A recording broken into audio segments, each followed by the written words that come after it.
What the United States government did was shameful, and I am sorry. Penicillin became the recommended treatment for syphilis in the 1940s. Tuskegee researchers scandalously withheld the drug from the men in the study.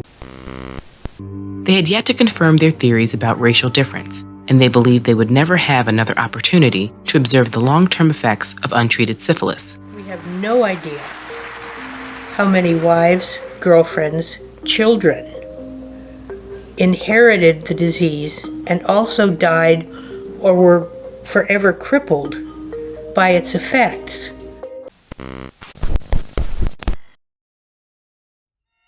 In 1492, an Italian explorer by the name of Christopher Columbus, who is largely known for his 4 Spanish-sponsored voyages across the Atlantic Ocean. The reasoning for his voyage was to find a faster route to Asia or India, but instead Columbus had landed on the shores of the Bahamas. This is due to Columbus largely underestimating the circumference of the world and misguided his direction. He would go on to claim that he found America. Later, studies show that the Viking by the name of Bjarni Herjolfsson found America almost 500 years earlier, and even before that, Native Americans had already been living there for centuries to come. Whatever the case, Columbus and his men went on to enslave the natives that were living there, stealing their crops, killing their cattle, and any who disobeyed or even tried to resist were swiftly handled and killed. Something that I found terrifying, which I found online, was a part of many separate translations of Christopher Columbus' memoir describing Columbus taking advantage of a native woman. This is the excerpt. While I was in the boat, I captured a very beautiful Caribbean woman, whom the said Lord Admiral gave to me. When I had taken her to my cabin, she was naked, as was their custom. I was filled with desires to take my pleasure with her and attempted to satisfy my desire. She was unwilling, and so treated me with her nails that I wished I had never begun. But, to cut a long story short, I then took a piece of rope and whipped her soundly, and she let forth such an incredible screams that you would not have believed your ears. Eventually, we came to such terms, I assure you, that you would have thought she had been brought up in a school for whores. This is just one of the retellings of the horrors placed upon the native people. Many natives would die from either overworking by the hands of Columbus and his men, or many foreign diseases that the natives had never encountered. One such disease being syphilis, among many others. Up until earlier this year, it was theorized that Columbus may have played a part in the introduction of syphilis to the European world, as he had brought back many foreigners to the mainlands. But, as I said, it was just a theory, and that has now been disproven, as DNA from 2,000-year-old bones show that the bacterium that causes syphilis was present long before Columbus's voyages. Syphilis and its origins have been a mystery, and it's quite likely to stay that way until the end of times. In the modern world, there has been a treatment and cure that has been found and practiced often. However, it wasn't always this way, and the journey to find such findings aren't without its stains. I want to talk about the appalling experiments on the Tuskegee people, and one of the darkest moments in history that displayed truly how evil humans can become, being infamously known as the Tuskegee experiment. Let's get into it. So in order to really talk about the brutality of this study, of this experiment, of this treatment, we first need to talk about the complex history of syphilis and what the hell syphilis even is, why it's so dangerous, and why us. Syphilis before the appalling experiments had been around for at least 400 years, yet there was still no rational cure for the disease. Syphilis was a sexually transmitted infection. It caused by the bacterium T. pallidum and can be transmitted through sexual contact, blood transfusion, or from pregnancy to her fetus, and left untreated can obviously cause some life-ending developments within the body. Symptoms may begin to show, such as skin sores, rashes, flu-like symptoms, hearing loss, tinnitus, Anyway, this is pretty much causes the patient to hear this low high buzzing sound at all times, vertigo, which is the loss of balance, heart and blood vessel problems, and frighteningly, syphilis can also lead to brain damage, causing seizures, memory loss, and can develop dementia in some cases. It's a truly terrifying infection, as the list really just goes on and on of what type of complications you can find yourself in if syphilis has gone untreated. As I stated before, for a long time there was no rational cure for syphilis. For a few centuries actually, a popular remedy would be to use mercury as a treatment, which is obviously very, very toxic. Doctors at the time believed ingesting or applying mercury on the skin would make the body salivate and urinate at a much higher rate, expelling the disease as well. Though more times than not, the toxicity was a lot more potent than those who underwent the treatment. They would lose their teeth, and sometimes they would even have multiple organ failures.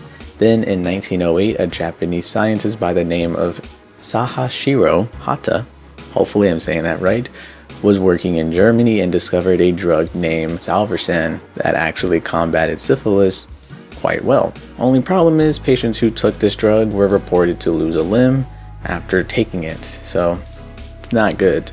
Shortly after, in 1912, Dr. Hata and Nobel Prize winner Paul Ehrlich, hopefully I'm saying his name right as well, would go on to create an easier to administer treatment which was still highly toxic, called Neo-Salvarsan. Neo meaning new. Now, to backtrack a bit, in 1929 through 1931, the Rosenwald Fund, an organization that specializes in the education of poor African American farmers, sponsored a study with the PHC to identify areas with the highest rate of the disease in African American males. Then Macon County within Alabama actually had a rate of 35% of males having this disease. Unfortunately, during this time, the Great Depression was at its highest, and for the fund, well, it came up short, and so they had to stop all funding. So the PHS came to Tuskegee Institute and asked if they would be willing to create a group both of infected and non-infected men to help them study the effects of untreated syphilis for the duration of about 6 to 9 months, then at the very end, treat them free of charge. Post-editing Uri here. Actually, after reading and researching more, the Tuskegee people didn't even know they were being infected by syphilis but thought they were being treated for bad blood.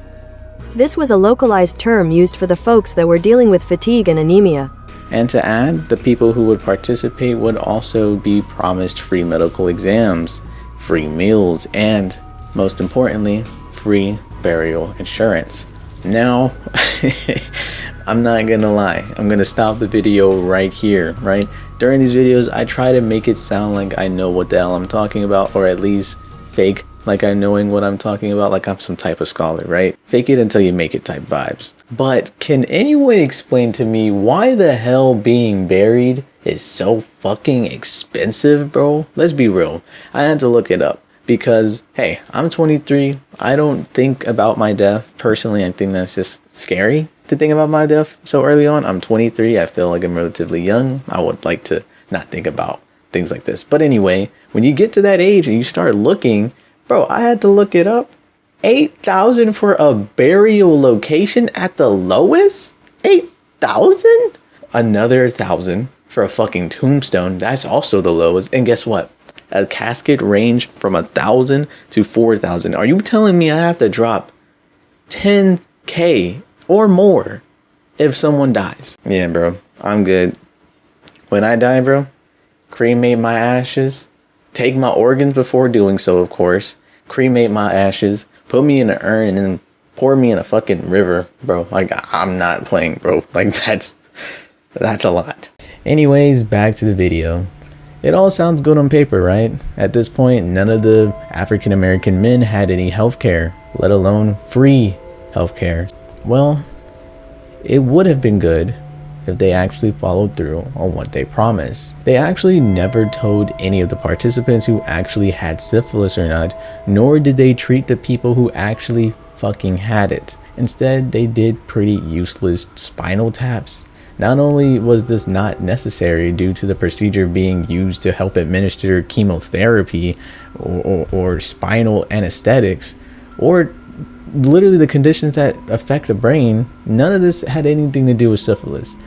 And not to mention, it was also quite painful, making me believe they were literally just doing this to remain cruel or just to seem like they're doing busy work. Hell, they could have just been doing both, let's be honest. Their reasoning for not telling the patients on paper was so that they could keep the men in the research and allow those observing to continue observing without any third-party opinions.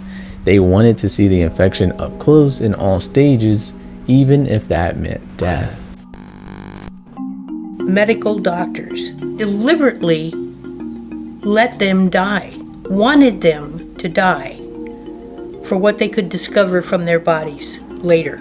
If they had been white, your public health service would never have agreed to do this study in the first place. They wouldn't have dared. But hey, don't worry, they'll pay for the funeral bill, right? It also has been stated that this was definitely encouraged due to racial prospects. It's been shown and stated that researchers thought it was convenient that these folk could not read or write, so it made it extremely easy to keep lying to them or overcomplicate paperwork to keep them in the dark of what was really going on. I mean, a letter would go on to be published in 2005 showcasing the thoughts of the researchers named Dr. Clark, and it stated, "These Negroes are very ignorant and easily influenced by things that would be of minor significance in a more intelligent group." The study, as I mentioned earlier, was only supposed to have gone on for 6 to 9 months, but instead went for well over a year, then extended due to multiple breakthroughs due to the research. The study would simply continue for years. In 1934, the first paper would be published explaining the process and the dangers of untreated syphilis. Then 2 years later, in 1936, word started to get around about the treatment of the men, and the research began to go under scrutiny of the public eye, but of course nothing changed and the research continued.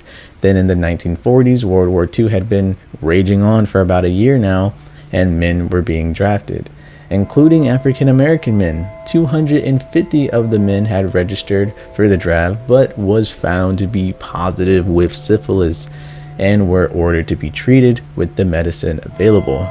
Now, let's backtrack a bit. Let's go back to 1928. Alexander Fleming had discovered penicillin. 2 years later, in 1930, penicillin was first used in the medical sense and was found to be a very good combatant for all forms of infection. And then 12 years after that, a tragedy would strike. By that time, the lights went off, and then a cloud of dense smoke invaded from that front area right through the whole of the ballroom. And all we could hear was tables being turned over, dishes being broken, people yelling, and it was total panic. In 1942, a nightclub would go up in flames, killing 492 people, leaving lasting scars to hundreds and hundreds more escaping with mental scars. This quickly became one of the worst fires in U.S. history. The fire itself tells a story of its own. It's a cautionary tale of safety hazards, or the lack thereof, faulty wiring, a flammable gas used as flagrant, an electrical short. Many victims were crushed in the panic to get out, and many victims died from smoke inhalation. But after this incident, doctors and nurses had to react quite fast and treat the survivors in a timely manner. There were hundreds of people injured, hurt, and burnt, and this was the first time penicillin would be used to treat the burn victims and help quell the infections. And finally, 3 short years after that, penicillin was the official choice to treat syphilis in the United States. And guess what research was still going on after all those years? The damn Tuskegee experiment study. Previously, it was supposed to be a 6 to 9 month experiment, has now turned into more than 40 years of experimentation. Even with the newfound treatment was widespread, none of the participants were given any type treatment to cure the infection. It was not until 1972 that the experiments came to light and the government ruled the experiments as unjustified and broke it off. 40 long years after it was all said and done, 192 men who participated with the experiment had died either from syphilis itself or complications regarding syphilis. 40 of those men infected their wives and possibly others, and 12 children, at least known, were born with congenital syphilis. When reading about this, researching about this, figuring out about this, I knew about syphilis. I knew that it was a dangerous STD, but I only knew about it in the modern sense. I knew of it that it pretty dangerous if went untreated, but luckily we found antibiotics that actually help combat the such a deadly disease, right?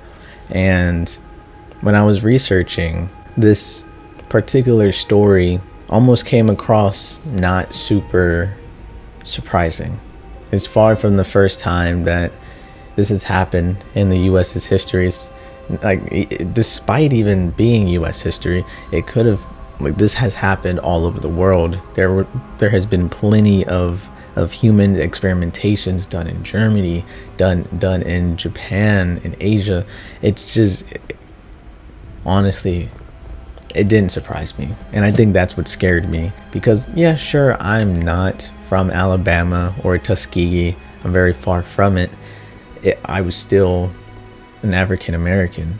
What really got me with this story was not the fact that they didn't treat them, right? Obviously, that's the whole point of it. That was the most inhumane bullshit you can ever do, because as we're going to get into, syphilis is nothing.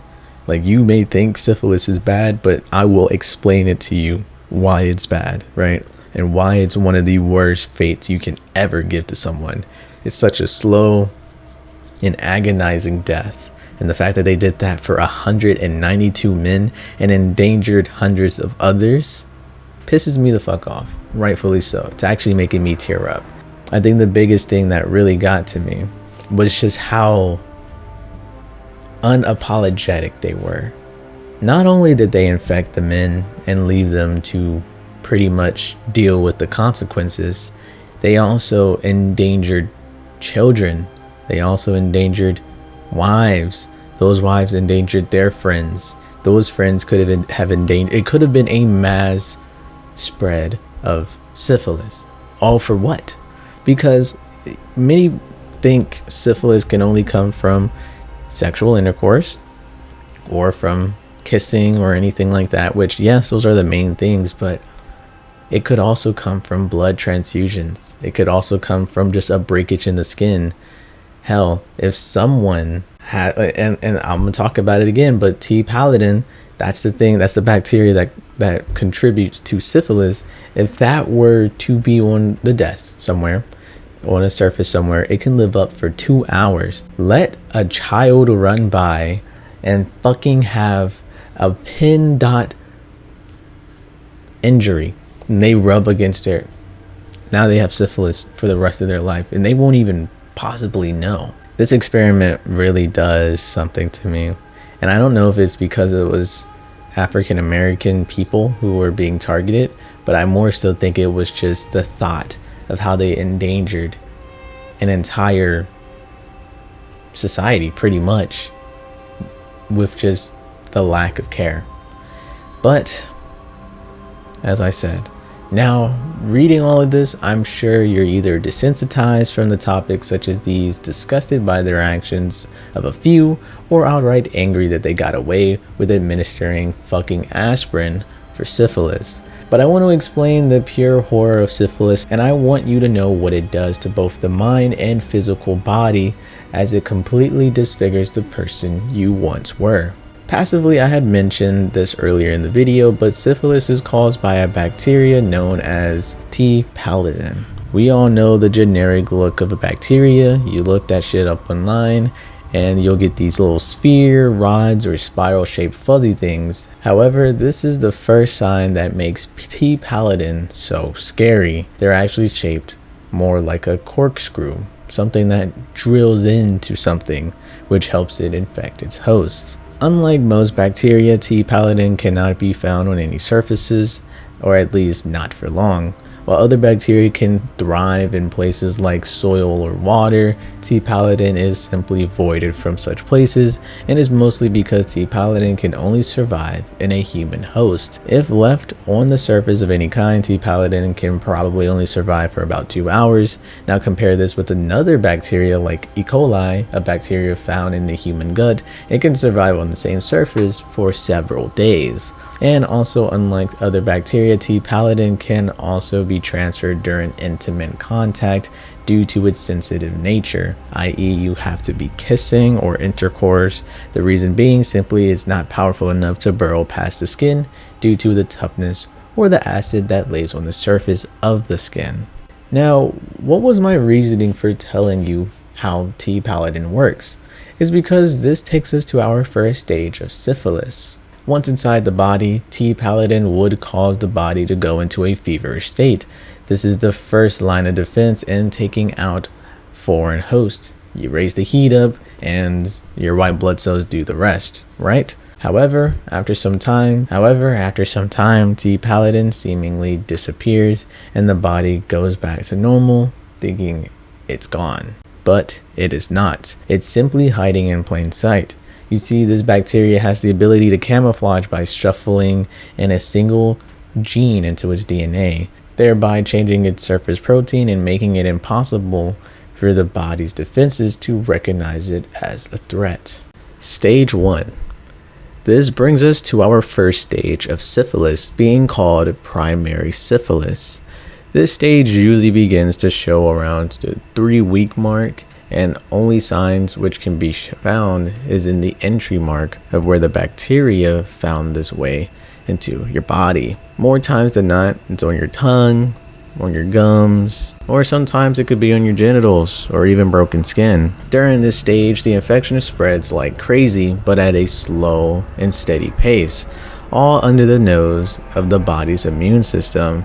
Reason being, it produces extremely slow. Once every 30 hours, in fact. This helps it go undetected due to the immune system not even knowing it was there until it's far too late. Then we go into stage 2. Now that it has been up to 3 to 6 weeks, T. pallidum has had time to replicate in the body, moving on to the next stage, that being secondary syphilis, and this is when shit gets intense. Instead of lesions around where it entered, now lesions spread all across the body and they are extremely painful.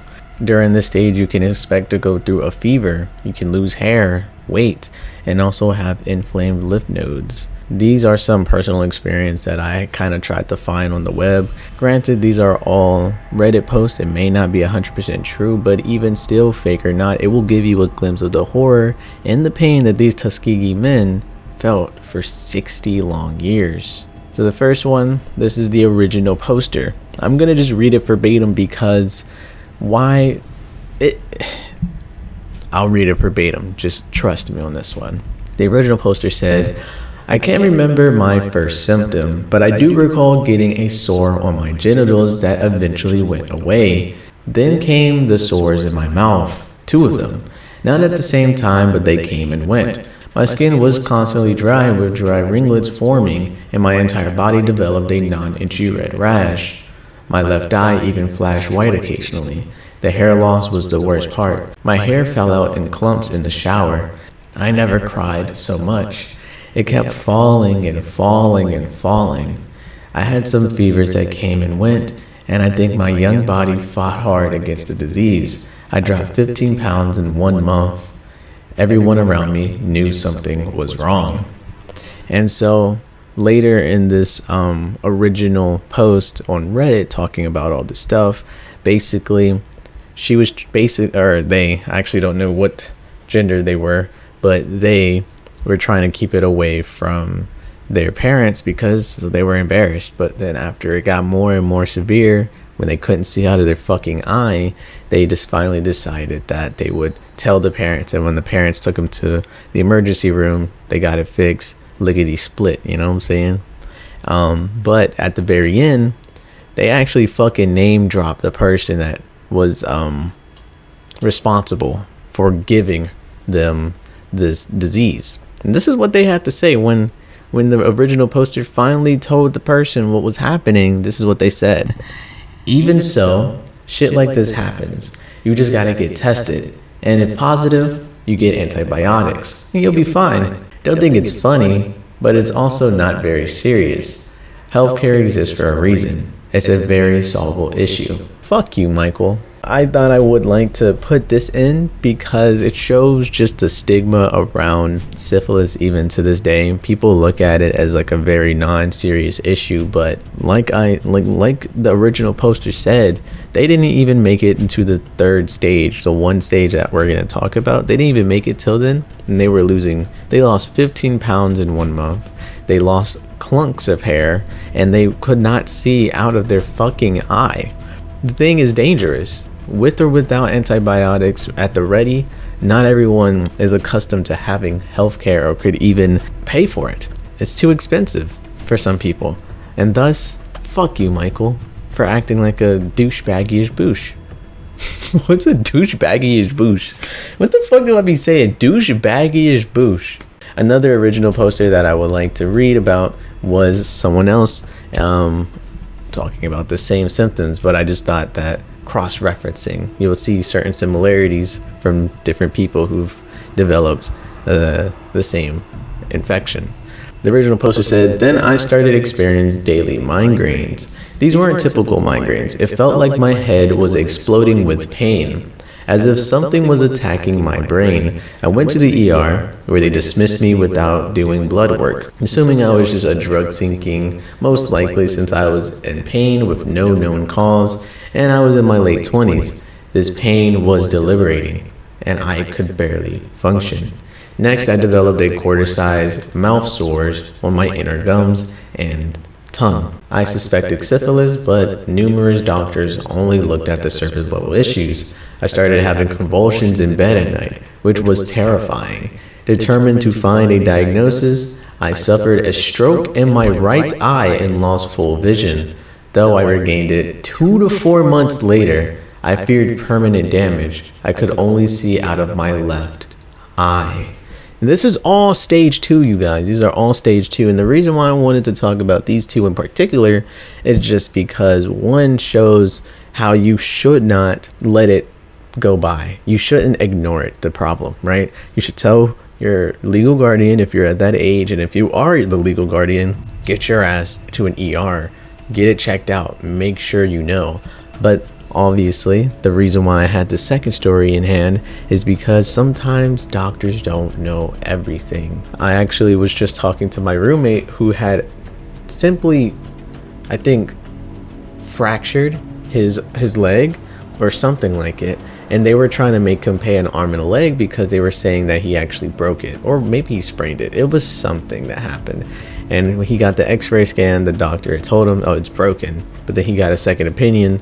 The doctor was like, I don't know what they were talking about, but it's simply sprained. All you have to do is this, that, and the third, right? Always get a second opinion. If you feel like, listen to your body. If you feel like something is up and you think this could be a serious problem, you should feel the weight. You should feel your body. You should know that something isn't right. And if your doctor is trying to gaslight you and say that you're literally fine when you have a quarter-size sore in your mouth and you have a fucking stroke in your right eye, you can only see out of your left for 2 months, yeah, get a second opinion. Now I'm going to move on to something that I call stage 2.0. For about 4 weeks of the deliberating pain from the secondary syphilis, the rashes, the pain, everything will just seem to disappear. T. pallidum would then enter this dormant stage for up to 15 years long. Most people would think the worst is over, but in reality, T. pallidum is still very much there, and after about 10 to 20 years sometimes, it would strike again, and bringing us into our third and worst and most painful and extreme and intense stage, tertiary syphilis. This is the final and most destructive stage, as in this stage, T. pallidum has now started to infect blood vessels within the body. This causes gammas to form on the skin, growing large enough to cause deformities, and obviously this is also a very painful process. But T. pallidum doesn't stop there. It even goes as far as infecting the blood vessels and making them thin in the process, causing less oxygen to flow to all of the organs in the body. And two systems that are greatly affected by this would be the central nervous system and the cardiovascular system. With the cardiovascular system, the thinning is caused by a process known as calcification. Hopefully I'm saying that right. This thinning also affects the heart, as it's not getting enough blood flow and oxygen, which obviously is not good. And in the central nervous system, without oxygen, neurons can die pretty quickly, and without the lack of blood vessels giving out the right amount of oxygen can lead to insanity to those at this stage.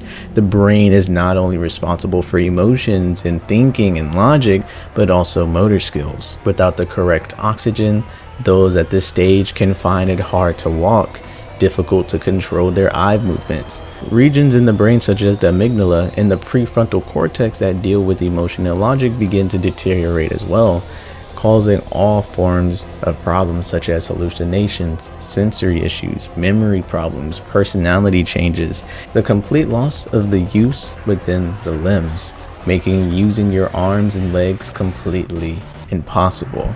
As I stated before, T. pallidum takes up to 10 to 30 years to get this bad, and in this day and age it's quite easily curable with antibiotics, of course, if you do your part and get checked in a timely manner. And if you begin to show signs of syphilis, get it checked out quickly, you will be fine, ready and dandy, and you'll be great.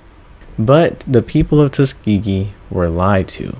They were promised treatment, and for 60 long years, 192 men had to go through unimaginable pain that I would not even wish on my worst enemies.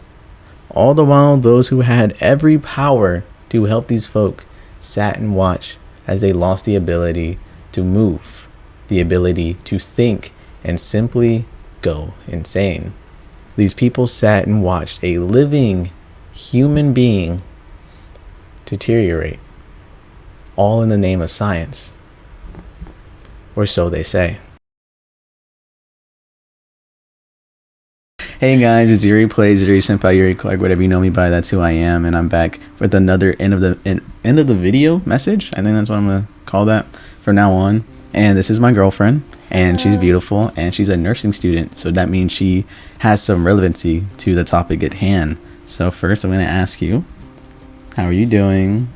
I'm good. Who are you? I'm Mazzy, and I'm a nursing student. And also your girlfriend. She is? She's my girlfriend. Oh my gosh. All you little thirsty people in my comment section talking about something. I'm like, you're so handsome.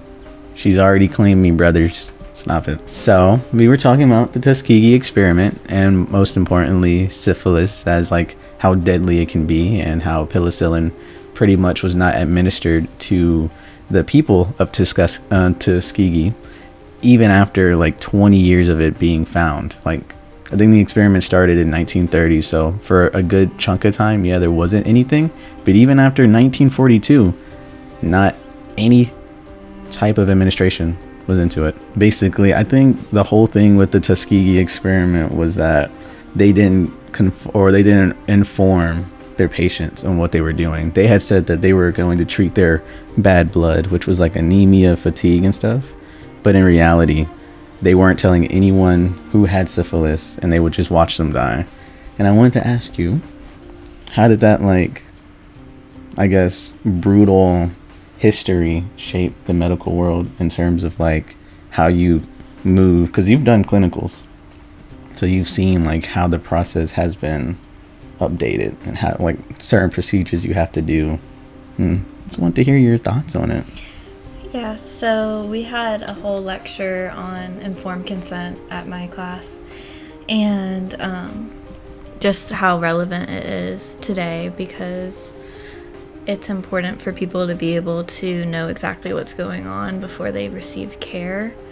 And the Tuskegee experiment got mentioned during our class because it was a big impact on the importance of informed consent. Just that as a nurse, we have to make sure that each patient is aware of what a procedure is going to look like for them and every steps that it's going to take. And with the Tuskegee experiment, they didn't know what they were actually being tested for. They didn't know what medication they could have been having, and surgeons specifically and doctors are the ones that are in charge of providing the information to the patient about like what is going to go into a certain procedure. And they're also supposed to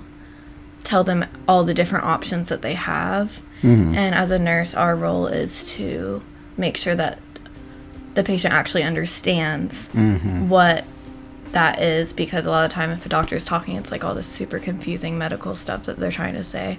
But as a nurse, we have to make sure they're mentally ready to go into whatever they're committing to or any procedure. And if there's any hesitation, it's our job to confront the surgeon about it or whoever's in charge, and just really be the advocate for the patient. Right. And so, yeah, it's super relevant before anything's done in any medical setting. The patient has to know exactly what's going on. Otherwise, it's the doctor or the nurses can end up in trial. And it's a very serious thing. So, especially with things like restraints or... Oh my goodness. That's a big thing. Restraints. Like, yeah, I've been doing a bunch of stuff on like mental institutions. And bed rails are considered a restraint too. So if you can have the two side ones, but like all four of them up is considered a restraint. So if like a nurse puts that up on accident, they can go to trial. They could go to trial, and Crazy. Everyone can. So it's really intense, but it has to be so that everyone stays safe and knows what's going on with their body. And yeah, so... Well, another thing that you mentioned that was very interesting was understanding. So a big thing about the Tuskegee experiment was that a lot of the African Americans were illiterate. They could not read or write. And so they took advantage of the patients by making it more complicated. They would do like spinal taps when they were being treated for syphilis, and spinal taps has nothing to do with that. And they were kind of just like administering aspirin and stuff like that. So I'm glad you caught on to that. That was a big thing, is that they knew that they didn't understand. Yeah, and also just like we learn about that in class too, like with translators. If your patient doesn't speak the same language as you, you have to get like a trained professional translator. It can't just be like a family member or friend, so that they are able to correctly and accurately describe any sort of procedure that they're going to go through. So it is important in that sense that all the information is being relayed correctly so that the patient understands what they're going through or going to go through. So, well, thank you, baby. Yeah. Thank you. You're welcome. No, I've been trying to get Mazzy onto this channel for at least 6 months now. Every time I know she doesn't like to be in front of the camera, but thank you for being like, look how beautiful she is. Stop. Look at her. Future Yuri, zoom in on her, make her as beautiful, make it shining and stuff like that. Bro, do it, because thank you. Ending message, please guys, look towards the past for the answers, because a lot of the times we'll always ask like, what's the next move, what should we do? But a lot of times you can learn from your past mistakes, and Tuskegee experiment was definitely a past mistake. And well, it wasn't a mistake, but it'll tell us about some of the shadier things that the government and that medical doctors might get into. So please always get a second opinion, even if you think that it may be something, or if they're trying to tell you that it's a more severe infection or disease that you may need to get surgery for. Get a second opinion. And yeah, Bye.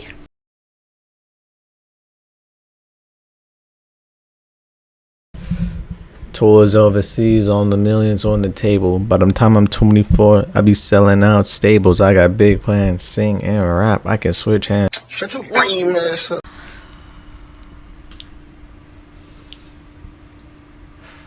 Hey guys. I'm kidding.